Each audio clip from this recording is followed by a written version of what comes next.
টি-20 বিশ্বকাপের সেমিফাইনাল ম্যাচের সূচি নিয়ে সম্প্রতি একটি বড় আপডেট সামনে এসেছে, যা ক্রিকেট প্রেমীদের মধ্যে বেশ আলোচনার সৃষ্টি করেছে। মূলত টুর্নামেন্টটি এখন তার চূড়ান্ত পর্যায়ের দিকে এগিয়ে যাচ্ছে এবং সুপার 8-এর লড়াই শেষে দুই গ্রুপের শীর্ষ 4টি দল সেমিফাইনালের টিকিট পাবে। তবে ভেন্যু নিয়ে যে বিভ্রান্তি তৈরি হয়েছিল সেটি নিরসনে আইসিসি তাদের চূড়ান্ত সিদ্ধান্তের কথা জানিয়েছে। অফিসিয়াল সূচি অনুযায়ী প্রথম সেমিফাইনাল কলকাতায়, দ্বিতীয়টি মুম্বাইয়ের ওয়াংখেড়ে স্টেডিয়ামে এবং ফাইনাল আহমেদাবাদ অথবা কলম্বোতে হওয়ার কথা থাকলেও পাকিস্তান ও শ্রীলঙ্কার অংশগ্রহণের ওপর ভিত্তি করে ভেন্যু পরিবর্তনের একটি সম্ভাবনা রাখা হয়েছে। আইসিসি স্পষ্ট করে দিয়েছে যে মুম্বাইয়ের ওয়াংখেড়ে স্টেডিয়ামে নির্ধারিত দ্বিতীয় সেমিফাইনালটি যে কোনো পরিস্থিতিতে সেখানেই অনুষ্ঠিত হবে এবং এতে কোনো পরিবর্তন আসবে না। কিন্তু কলকাতার ইডেন গার্ডেন্সে নির্ধারিত প্রথম সেমিফাইনালটি বিশেষ কিছু শর্তে শ্রীলঙ্কার কলম্বোতে স্থানান্তরিত হতে পারে। আইসিসির সিদ্ধান্ত অনুযায়ী যদি পাকিস্তান দল সেমিফাইনালে কোয়ালিফাই করে এবং তাদের প্রতিপক্ষ গ্রুপ 1-এর শীর্ষ কোনো দল হয়, তবে নিরাপত্তার স্বার্থে বা বিশেষ ব্যবস্থার কারণে ম্যাচটি কলকাতায় না হয়ে কলম্বোতে অনুষ্ঠিত হবে। উদাহরণস্বরূপ দক্ষিণ আফ্রিকা যদি গ্রুপ চ্যাম্পিয়ন হয় এবং তাদের মুখোমুখি পাকিস্তান পড়ে, তবে সেই ম্যাচটি ভারতেই না হয়ে সরাসরি শ্রীলঙ্কায় চলে যাবে। এছাড়া আরেকটি গুরুত্বপূর্ণ শর্ত হল, যদি পাকিস্তান টুর্নামেন্ট থেকে বিদায় নেয় কিন্তু শ্রীলঙ্কা দল সেমিফাইনালে উঠতে সক্ষম হয়, তাহলেও স্বাগতিক সুবিধার কথা মাথায় রেখে প্রথম সেমিফাইনালটি কলকাতার পরিবর্তে কলম্বোতেই আয়োজন করা হবে।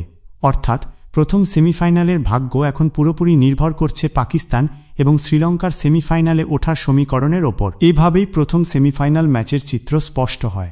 কারণ যদি সেমিফাইনাল কলম্বোতে হয়, তাহলে সেটি মূলত হোম টিম শ্রীলঙ্কার জন্যই হবে।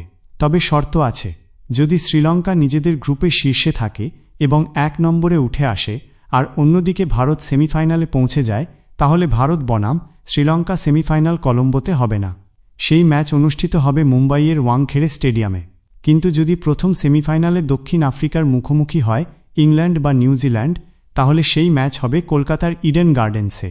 অর্থাৎ বিষয়টা পরিষ্কারভাবে বুঝে নেওয়া দরকার। যদি পাকিস্তান সেমিফাইনালে ওঠে, তাহলে তাদের ম্যাচ কলম্বোতেই হবে। আবার শ্রীলঙ্কা যদি সেমিফাইনালে অন্য কোনো দলের বিপক্ষে খেলে, তাহলে সেটিও কলম্বোতে আয়োজন করা হবে। কিন্তু যদি শ্রীলঙ্কার প্রতিপক্ষ হয় ভারত, তাহলে সেই সেমিফাইনাল হবে মুম্বাইয়ের ওয়াংখেড়ে মাঠে। আর যদি শ্রীলঙ্কা ও পাকিস্তান দু দলই টুর্নামেন্ট থেকে বাদ পড়ে, তাহলে সেমিফাইনাল দুটি হবে কলকাতা ও মুম্বাইতেই, আর ফাইনাল অনুষ্ঠিত হবে আহমেদাবাদে। যদিও আহমেদাবাদের স্টেডিয়াম নিয়ে ভারতের সমর্থকদের মনে কিছুটা অস্বস্তি রয়েছে, তবুও প্রথমে ভারতকে সেমিফাইনালে উঠতে হবে, তারপর ফাইনালের রাস্তা তৈরি করতে হবে। আপাতত সূচি অনুযায়ী সম্ভাব্য পরিস্থিতিগুলো এভাবেই দাঁড়াচ্ছে।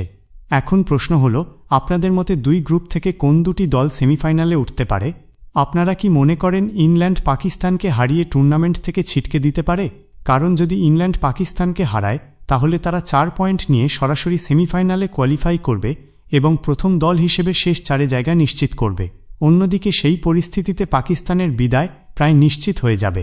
আপনারা কি ভাবছেন? আপনার প্রশ্নের প্রেক্ষিতে বলা যায়, বর্তমান সমীকরণ অনুযায়ী ইংল্যান্ডের পাল্লা বেশ ভারী মনে হচ্ছে, বিশেষ করে তাদের সাম্প্রতিক ফর্ম বিবেচনায় নিলে।